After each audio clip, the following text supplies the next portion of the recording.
Sino ba naman ang ayaw yumaman? Lahat tayo gusto nating yumaman, pues. Take down notes dahil ang kwentong ito ay tiyak kapupulutan ninyo ng maraming mga tips kung paanong kumita ng milyon-milyon mula sa wala. Tuturuan tayo ni Vince na mula sa 500 piso lang, nalimos pa sa kanya, humawak ng tama, ng kakarampot na pera at naging malaking kayamanan. Naku, maniwala kayo mga besh, tulad ng marami sa atin na naranasan na ang lugi, maloko at maghirap, mabaon sa utang, pero posible pala ang dating bankrupt, naging milyonaryo. Ang kwento ng buhay ko ay nagsimula sa 500 at naniniwala ako na hindi pera ang nagpapayaman sa tao. Ano ang gagawin mo sa pera, yun ang magpapabago ng buhay mo.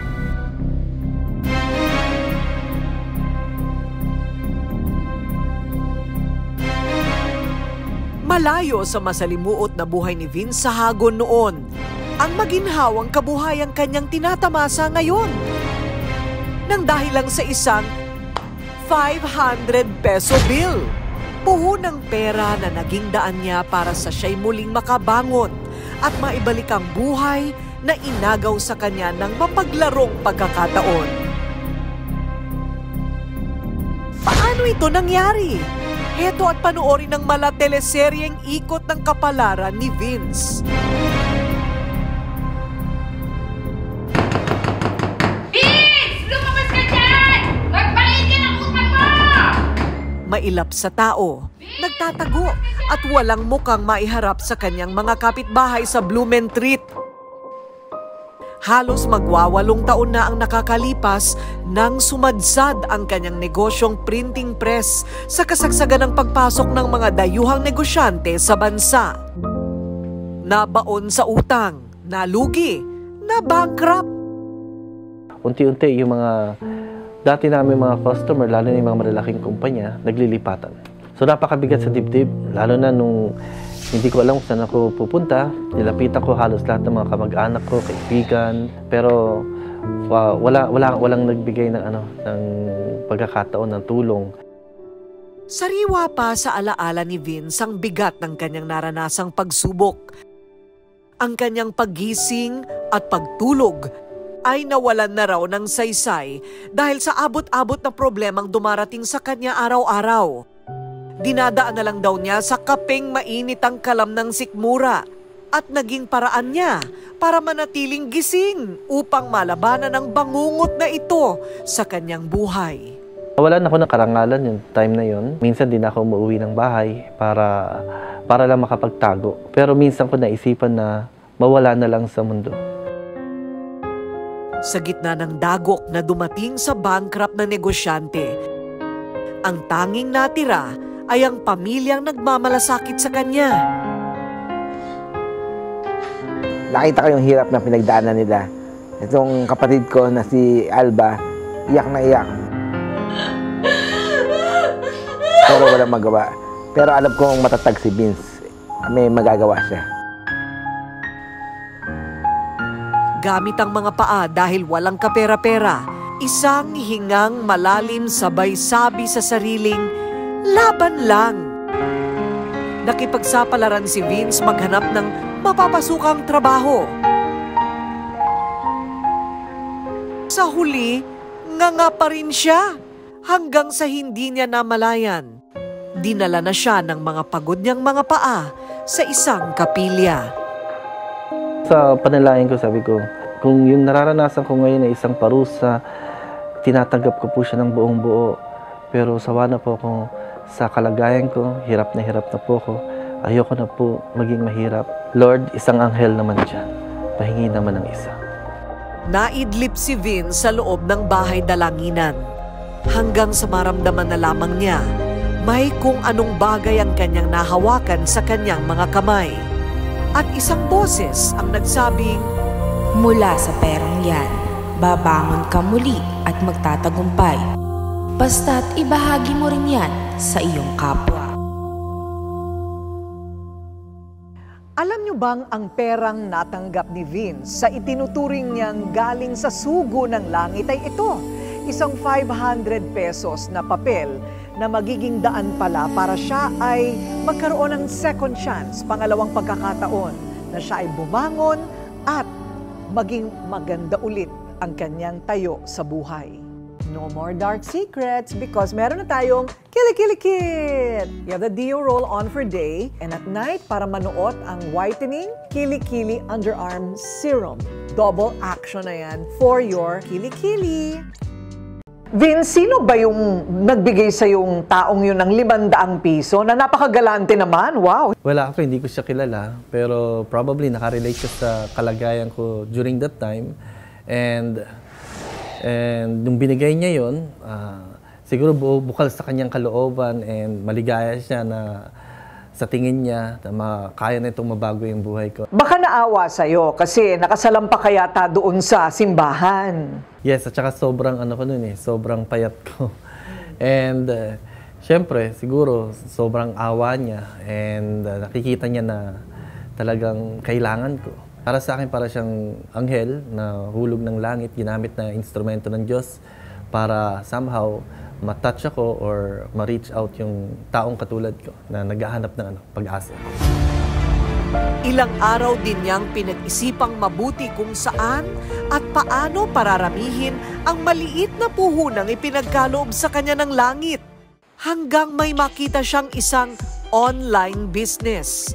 Kanya itong pinasok at lakas loob na isinugal ang tanging perang natitira sa kanyang bulsa. At iisipin mo, ano bang magagawa mo sa 500 piso? Di ba? So, ano ang sistemang ginawa mo sa 500 piso at anong negosyo ang pwedeng simulan sa 500 pesos? Ginamit ko po siya sa sa puhunan sa isang online business na ang pinakamababang amount na pwede kong mabili during that time was yung 500 pesos. At yung may produkto na yun na nakuha ko, like food supplement, may kape, hanggang sa nakaipon ako ng mga tao na katuwang ko na nagbibenta ng produkto. And then nagulat na lang ako, dumami na kami. And ganun lang yun. Marami ako naturuan na magbenta gamit yung Facebook. Inaral ang iba't ibang paraan sa pag-online business.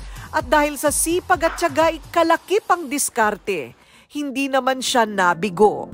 Ang 500 pesos niya, naging 1,000 at kanya nga itong lalo pang napalago. Naging sobrang swerte ang 500 pesos na ito sa'yo. Ano sa palagay mo ang dahilan? Hello, Miss Kay, yung 500 pesos is very symbolic sa akin, sa buhay ko. Itong 500 na to, hindi ako nawawalan ng 500 actually sa bulsa palagi. So, pagmamasdan mo yung 500, ganito rin nangyari sa buhay ko. Yung pinagdaanan ko. Kahit na nagusot siya, nilamupos mo siya, nahulog, tapakan, nadumihan. Pero still, pag pinulot mo yung 500 na to, tapos pag tinignan mo, ano makikita mo? 500%. Hindi nabawasan yung kanyang value, yung kanyang halaga. Now, sa buhay ng tao, minsan di natin nare-realize na kung gaano kahalaga, kaimportante yung ating pagkatao. Katulad ng perang papel na ito, kahit na anong klase ng pagkadapa nangyari sa buhay ko, kahit na bumaksak ako, nabaon sa utang, nagsimula ako ng wala, still yung value ko, na-realize ko pa rin at hindi siya nabawasan sa katulad ng 500 pesos na ito. Ang kwento ng 500 peso bill ni Vince, ginawa niyang motibasyon at inspirasyon para makatulong naman sa iba. Naging daan ang kanyang sariling karanasan para magturo ng financial literacy sa mga kabataan at mga kababayan nating ang mindset ay one day millionaire. So anong nauuna? Yung pagturo mo sa kanila kung paano humawak ng pera bago magbenta? Yes, actually, in-apply ko muna sa sarili ko. And kung ano yung nangyari sa akin, ipinaduplicate ko lang dun sa mga nagnanais ding matuto, magnegosyo ng katulad nung ginawa ko. Ang kape na paborito niya na pumapawi ng kanyang gutom noon, ang naisip niyang produkto sa online para maging instrumento upang umasenso ang mga taong may pangarap din sa buhay. Dahil dito, marami siyang nagabayan para mabago rin ang kanilang mga kapalaran. Grabe, sobrang grateful ko po talaga na natulungan ako ni Sir Vince. Isa lang naman yung paninindigan ko sa buhay at gusto kong mangyari na magpapaturo ako sa taong meron yung lahat ng resulta na gusto ko ring maging resulta ng aking buhay. Imagine po ninyo, at the age of 66, humahataw pa ako. Kasi po, napakalaking inspirasyon po ni Doc Vince po, hindi lamang po sa mga kabataan, lalong-lalo na po sa mga may edad na kagaya po namin, dahil natuturuan po kami sa mga bagay na makabago at para kami magkaroon ng kabuhayan. Mula sa walang-wala, eto na si Vince. May mansyon na at magarang mga sasakyan. Pero malinaw raw sa kanya ngayon ang misyon at silbi niya sa kanyang buhay. Ang tumulong sa kanyang kapwa para hindi ma-bankrupt at mapariwara. Ano ang main message mo sa buhay? Ano ang itinuturo mo sa lahat ng tao?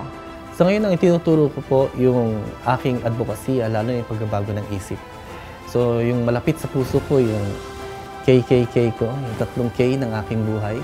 Andi dito yung kasanayan, buhayan, at saka kaunlaran. At yung skills na to, yung pagiging negosyante, nagbabahagi ako ng livelihood or kabuhayan para i-apply nila yung skills na matututunan nila dun sa tinuturo ko para dun sa pwede nilang pagkakitaan. So I started buying asset rather than buying liability. Bilin pa ni Vince kung sakaling dumating kayo sa puntong dapang-dapa. Lumuhod lang at tumingala, sabay bulong sa ating may likha. Baka tulad niya, may isang anghel din kayong makasalamuha na sasagot sa problema na gusto nyo na ring matapos na. Wow! 500 pesos! Sir, ang laki naman na ito. Pero sabi nga, nasa Diyos ang biyaya, nasa tao pa rin ang gawa.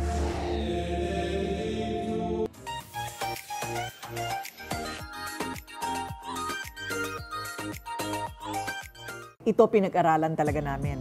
Look at the back. Merong before and after. A real clinical trial from the United States. Because the active ingredient is tried and tested. A Love to Lash. Pampakapal ng pilikmata at kilay. Ang maganda dito sa Love to Lash ay yung applicator niya na pinasadya pa namin. Meron siyang foam. Kasi ilalagay mo yan doon sa parang pinaka-roots ng iyong pilikmata. Isang guhit lang sa baba at taas, pwede na, wag nang paulit-ulit, hindi kailangan. Use it and in 4 weeks, makikita nyo na ang difference. Pahaba na ng pahaba ang inyong pilikmata. And mababawasan ang lagas. Lalo na kung kayo ay nag-curl lash and nagmamaskara every day. The only one in the market with a clinical trial, tried and tested, A Love to Lash.